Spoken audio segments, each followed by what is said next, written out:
그러므로 나의 마음이 모압을 위하여 피리같이 소리내며 나의 마음이 길헤레스 사람들을 위하여 피리같이 소리내나니 이는 그가 모은 재물이 없어졌습니다. 모든 사람이 대머리가 되었고 모든 사람이 수염을 밀었으며 손에 칼자국이 있고 허리에 굵은 배가 둘렸고 모압의 모든 지붕과 거리 각처에서 슬피 우는 소리가 들리니 내가 모압을 마음에 들지 않는 그릇같이 깨뜨렸음이라 여호와의 말씀이니라.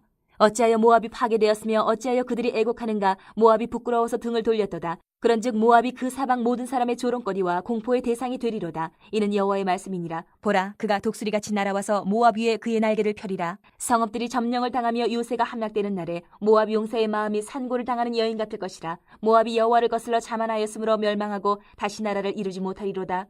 여호와의 말씀이니라. 모압 주민아, 두려움과 함정과 올무가 내게 닥치나니 두려움에서 도망하는 자는 함정에 떨어지겠고 함정에서 나오는 자는 올무에 걸리리니 이는 내가 모압이 벌받을 해가 임하게 할 것임이라. 여호와의 말씀이니라. 도망하는 자들이 기진하여 헤스본 그늘 아래에 서니 이는 불이 헤스본에서 나며 불길이 시온 가운데 나서 모압의 살적과 떠드는 자들의 정수리를 사르미로다. 모압이여, 내게 화가 있도다. 그모스의 백성이 망하였도다. 내 아들들은 사로잡혀갔고 내 딸들은 포로가 되었도다. 그러나 내가 마지막 날에 모압의 포로를 돌려보내리라. 여호와의 말씀이니라. 모압의 심판이 여기까지니라. 제가 어느 날 그 편의점에서 이제 가는 길에 이제 좀 뽀로로 음료수도 살 겸 뭐 그런 거를 가려면 이제 갑니다. CU 그런 데를 가는데 그 계산대 앞에 꼭 그게 있잖아요. 담배 공익 광고 이렇게 쭉 떠 있잖아요. 그날은 굉장히 끔찍한 거예요. 그래서 점원이 여자분이시길래 물어봤어요. 아, 저거 보면은 무섭지 않으세요? 그랬더니 자기는 그게 너무 끔찍해가지고 무서워서 절대 그쪽으로 눈을 안 준대요. 막 다 막 드러내고 막 그런 거 있잖아요. 막 폐 다 드러내고 뭐 여기 뭐 다 해골같이 그려놓고 막 그렇게 해놨지 않습니까? 심지어는 혼자 집에 있다가 생각도 난대요, 그 그림이. 점원들은. 근데 그러면 이게 돌려놓으면 안 돼요? 그랬더니 돌려놓지 못하게 해놨다고 그러더라고요. 그거는 아주 딱 전면에 공익 광고를 그렇게 해놔야지만 되게 법이 해놨나 봐요. 그래서 그거를 못 보게 하면 참 우리 점원들이 좀 살맛 나겠는데, 남자들이야 뭐 그렇다고 쳐도 여자분들이 아주 기겁을 하겠어요. 굉장히 무섭잖아요, 그 사진들이. 그런데도 불구하고 열심히들 담배를 사러 가더라고요. 열심히 담배를 피셔요. 담배 피는 사람들의 마음을 우리는 잘 모르죠. 그런데 이분들의 마음은 어떠냐? 오늘 죽더라도 무조건 펴야 된다는 거예요. 오늘 죽더라도 무조건 펴야 된다. 그분들이 아실 겁니다만은 아마 모르는 것처럼 그냥 넘기겠죠. 이 폐암이 굉장히 무서운 거를 제가 글을 읽을수록 알게 됩니다. 굉장히 폐암이 무섭죠. 왜냐하면 폐를 타고 암이 돌기 때문에 이 굉장히 폐가 무서운 애들인데, 이 폐암이 더 말하기도 좀 사실은 우리 암 환자들이기 때문에 여러분 혹시라도 그렇게 느낄까봐 말씀은 안 드리지만, 중요한 게 폐암의 원인의 70에서 80%가 뭡니까? 담배예요, 담배. 여자분 폐암 걸리는 이유는 또 다른 이유겠지만, 그럼에도 불구하고 그 원인은 70에서 80%가 담배 때문이라는 거예요. 근데 비웃는 거예요, 그거를. 비웃듯이 피는 거예요. 여기 들어오신 분들 중에서도 한 분이 계셨어요. 분이신데, 이분이 이제 1개월도 안 돼가지고 자발적으로 나가버리셨어요. 어떻게 여러 가지 이유 때문에, 가족 관계 때문에 나가셨는데, 이분은 평생 술, 담배로 사신 분이에요. 그래가지고 담배 때문에 폐암이 생겼는데 술 때문에 당뇨까지 있으신 분이에요. 근데 이분이 젊었을 때 얼마나 힘이 세신 분이냐면 씨름 선수였다는 거예요. 그래서 생긴 것도 굉장히 막 그냥 이렇게 생기신 분인데, 걷지도 못하시고 숨도 차고 그냥 헉헉대고 그러시는 분인데, 놀라운 얘기를 해주시더라고요. 여기 들어온 이유가 뭐냐면은 여기 주변에 담배가 없기 때문이라는 거예요. 밖에서 있으면 담배 꽁초를 주워서 피신대요. 폐암으로 지금 선고까지 받으셨는데, 당뇨병까지 오셨는데, 합병증으로 여기 오셔가지고 그 수치가 확 떨어져 버리셨죠. 저희 현미 먹으시면서 완전히 이제 그거는 뭐 당뇨는 그냥 자연적으로 그냥 해소가 됐었었는데도 불구하고 그 담배가 그렇게 피우고 싶은 거예요. 제가 그걸 보면서 오늘 이 성경 말씀을 대하는 사람들의 태도도 똑같겠구나 하는 생각이 들었어요. 여러분, 이 두꺼운 책에서 계속 다른 나라들에 대한 재앙을 얘기하시는 이유가 뭡니까? 경고예요, 경고. 이 예언이 이렇게 성취됐다는 거거든요. 어떻게 이런 나라들이 멸망을 받을 수 있겠느냐는 얘기죠. 어떻게 이렇게 강한 나라들이 역사에서 사라져버릴 수가 있느냐. 우리 나중에 바벨론을 보게 되면 그 엄청난 제국을 없애버리겠다고 했는데 실제로 바벨론 제국이 있었던 곳은 사막화돼 버렸습니다. 어떻게 그렇게 될 수 있는가 하고 보고 깨달아 알고 하나님께 돌아와서 하나님의 말씀대로 살라는 얘기거든요. 근데 비웃는 거죠. 에이, 나는 곧 죽어도 오늘 내가 이렇게 살겠다. 그래서 제가 하나님께 감사하는 거예요. 어느 날 이제 찬양을 유튜브로 듣는데 댓글에 그런 글이 달렸어요. 참 재밌더라고요. 찬양 그거는 어떻게 보면은 조금 불법 같은 느낌도 들죠. 왜냐면은 그 저작자들의 허락도 없이 그냥 막 몇 분을 갖다가 그렇게 넣어놓고 그 광고도 중간중간 들어가지 않습니까? 근데 댓글에 이런 글들이 달려요. 뭐냐면 하나님께 감사합니다. 뭐 회개하는 글도 올리고 누구는 막 기도하는 글도 올리고 우리 아버지 좀 낫게 해주십시오 하는 글들도 올리고 그러는데 참 뭐라 그럴까? 거기서 이런 댓글이 있었어요. 그 십자가에 관련된 찬양들이 이제 쭉 흐르는데 내가 십자가의 은혜를 깨닫게 하신 것 감사합니다라는 댓글이 있더라고요. 참으로 그래요. 제가 제 죄를 볼 때에 이 담배 피우고 싶어하는 이런 어떤 중독처럼 죄도 중독이거든요. 심지어는 우울증의 그 우울함 있죠. 그 우울증에 관련된 공부를 해보면 그 감정도 중독이 된대요. 그냥 그 감정이 중독이 돼버리는 거예요. 분노하는 사람들 있죠. 막 매번 막 싸우려고 하는 사람들. 그것도 화도 중독이에요. 그러니까 결국 나는 내 과거를 비추어 보면 내가 태어났을 때부터 지금까지를 비추어 보면 나는 매번 똑같은 죄인의 모습으로 살아가더라고. 변하지 않는 부분이 왜 이렇게 많은지 매번 사람들에게 이렇게 대하고 저렇게 대하던 모습들이 나는 아닌 것처럼 내가 무시를 했지만 사실은 똑같아요. 그런 악함 속에서 내가 살아가고 있는 거예요. 그런 내가 이 자리에서 예배를 하고 있는 것을 보았을 때 제가 감사가 넘치더라고요. 주님의 십자가 은혜예요. 주님이 나를 받아주셨기에 아직은 내게 기회를 계속 주시면서 계속 거룩한 하나님의 은혜를 누릴 수 있도록 해주신 것 아니겠습니까? 그러니까 우리의 주님의 그 거룩한 은혜를 찬양해야 될 줄로 믿습니다. 그런데 이 모압은 어떻습니까? 이 모압을 멸망시키는 것을 바라보면서 이것을 왜 굳이 성경에 써놨겠습니까? 깨달아 하려는 거예요. 깨달아. 이 말씀이 참 슬픈 노래입니다. 이거를 슬픈 노래라 저는 그렇게 생각하는데 이것을 보고 우리는 추워라도 이 세상 가운데 이 종말에 하나님이 이 세상을 멸망시키실 것인데 그게 나도 동참하는 일은 절대 있어서는 안 될 줄로 믿습니다. 36절에 이렇게 얘기를 해요. 그러므로 나의 마음이 모압을 위하여 피리같이 소리내며 나의 마음이 길헤레스 사람들을 위하여 피리같이 소리내나니 이는 그가 모은 재물이 없어졌습니다. 그래 모은 재물이 없어졌구나. 그렇게 얘기할 부분입니까? 아니에요. 이 재물이 없어졌다는 것은 그의 삶의 모든 터전이 상실되어졌다는 얘기지 않겠습니까?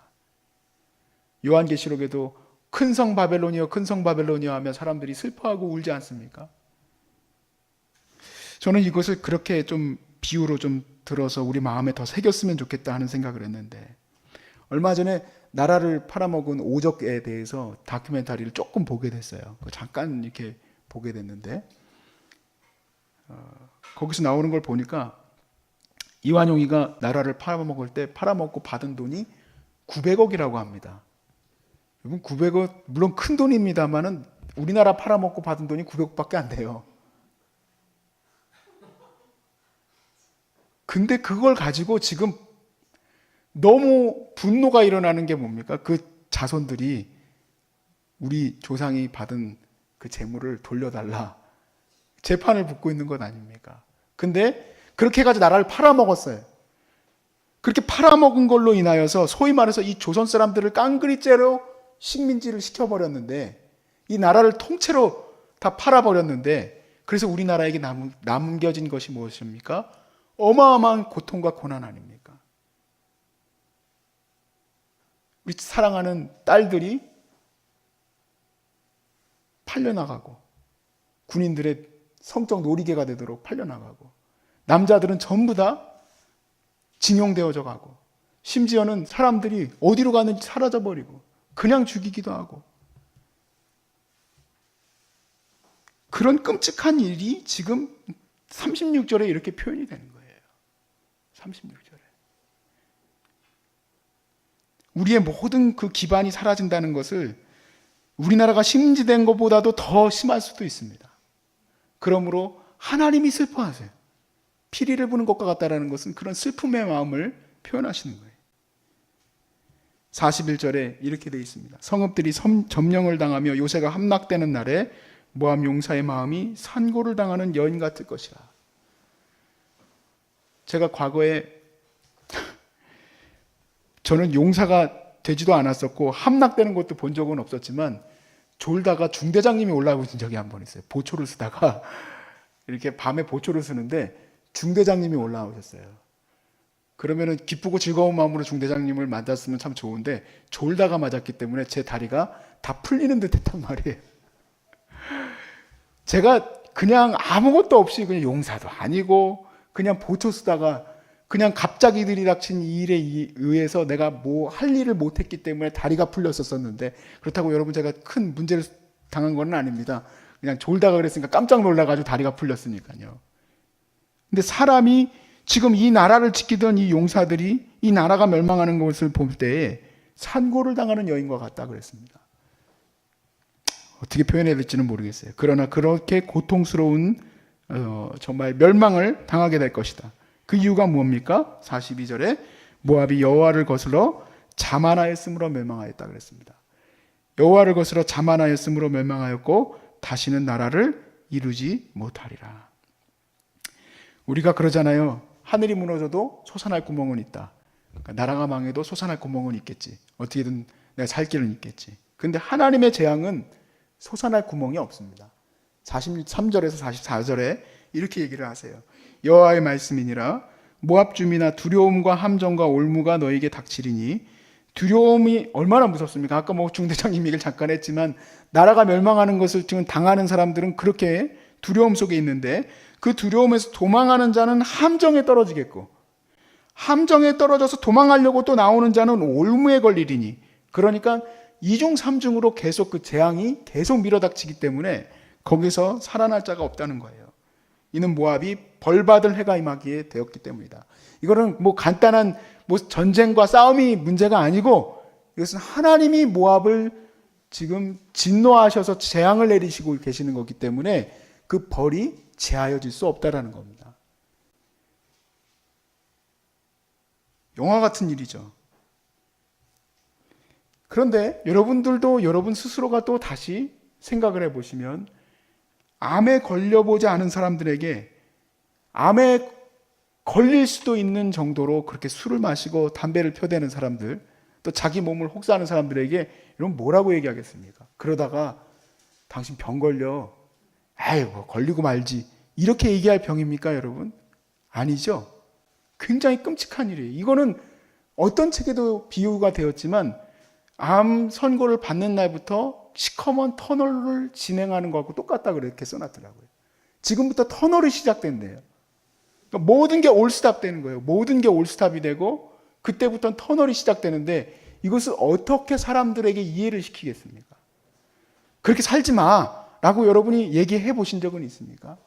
그런데 그것과는 비교도 할 수 없는 것이 하나님의 진노예요. 내가 내 모습을 비추어 봤을 때 내가 그리스도 예수의 십자가의 은혜로 보혈의 씻김을 받지 않았다면은 나는 지금 이 수없이 반복되는 나의 이 죄악의 중독의 패턴 속에서 나는 어떻게 되었을까? 감당할 수 없는 사람이 되었겠구나. 감당할 수 없는 사람. 건강 가지고도 교만하게 거절하는 사람들을 보면 거절해 보려면 거절해 봐라. 그래 담배 피려면 펴. 술 먹으려면 먹어. 네 하고 싶은 대로 살려면 살아. 그렇게 네 스트레스와 온갖 것들로 네 자신을 패망시키려면 해. 한번 그게 어떤 결과를 낳는지. 그렇게 얘기하겠습니까? 절대 그렇게 얘기를 안 하죠. 내가 경험해 봤기 때문에 그렇게 안 하려고 열심히 전도하고 뭐 복음 전도 말고도 건강 전도사 무슨 전도사 그러지 않습니까? 그렇게 되려고 하는 것 아닙니까? 그거 경험해 보니까 할 일이 아니거든요.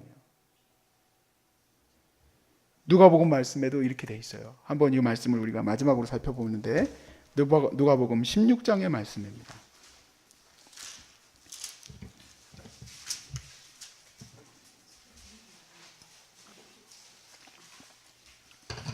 우리가 이 땅 가운데 받는 재앙과는 비교도 할 수 없는 것이 영원한 재앙 아니겠습니까?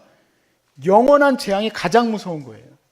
그냥 이 땅에서는 죽으면 없어질지 모르겠지만 하나님이 이 인간을 영원토록 살게 하셨기 때문에 그 영원함이 제일 무서운 거예요. 23절부터의 말씀에 이렇게 돼 있어요. 거지 나사로와 부자의 얘기인데 이들이 죽고 나서 부자가 지금 지옥에서 이렇게 얘기를 합니다. 그가 음부에서 고통 중에 눈을 들어 멀리 아브라함과 그의 품에 있는 나사로를 불러 이르되 아버지 아브라함이여 나를 긍휼히 여기사 나사로를 보내어 그 손가락 끝에 물을 찍어 내 혀에 서늘하게 하소서. 내가 이 불꽃 가운데서 괴로워하나이다. 아브라함이 이르되 예 너는 살았을 때 좋은 것을 받았고 나사로는 고난을 받았으니 이것을 기억하라. 이제 그는 여기서 위로를 받고 너는 괴로움을 받느니라. 그뿐 아니라 너희와 우리 사이에 큰 구렁텅이가 놓여 있어서 여기서 너희에게 건너가고자 하되 갈 수 없고 거기서 우리에게 건너올 수도 없게 하였느니라. 이르되 그러면 아버지여 구하노니 나사로를 내 아버지의 집에 보내소서. 내 형제 5이 있으니 그들에게 증언하게 하여 그들로 이 고통받는 곳에 오지 않게 하소서. 이게 지금 먼저 음부와 그 스올에 떨어진 자의 마음입니다. 여기는 올 곳이 못 된다. 암은 걸릴 게 못 된다. 이 재앙은 내가 경험할 것이 못 된다. 지금 모압에 있는 사람들이 안 믿는 사람들에게 얘기할 얘기들이에요. 그런데 이렇게 얘기를 합니다. 29절부터 31절까지. 아브라함이 이르되 그들에게 모세와 선지자들이 있으니 그들에게 들을지니라. 그들에게 모세와 선지자들이 있고 지금 오늘날에는 이렇게 말씀을 전하는 사람들이 있어요. 이르되 그렇지 아니하나이다. 아버지 아브라함이여 만일 죽은 자에게 그들에게 가는 자가 있으면 회개할 겁니다. 죽었다가 살아난 사람이 있으면 그 경고를 분명히 할 것이기 때문에 회개를 반드시 할 겁니다. 그런데 31절에 이르되 모세와 선지자들에게 듣지 아니하면 비록 죽은 자 가운데서 살아난 자가 있을지라도 권함을 받지 아니하리라 하였느니라. 소용이 없는 얘기예요.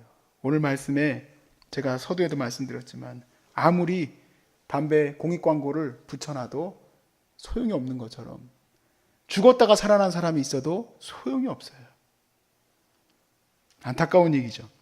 그러므로 여러분 우리가 어찌 그 고통 가운데에서 죽어갈 자들을 그냥 가만히 내버려 두고 있겠습니까? 그럼에도 불구하고 열심히 우리는 그들의 영혼을 회복시킬 수 있도록 우리 가족과 또 우리 사랑하는 동료들과 우리 사람들을 다시금 하나님 앞에 세울 수 있도록 기도해야 될 줄로 믿습니다. 무엇보다도 이 나라를 위해서 우리가 힘있게 기도하고 이 나라가 하나님 앞에 세워진 거룩한 나라가 하나님 앞에서 어떻게 서야 할지 우리가 힘을 다해서 기도합시기를 원합니다.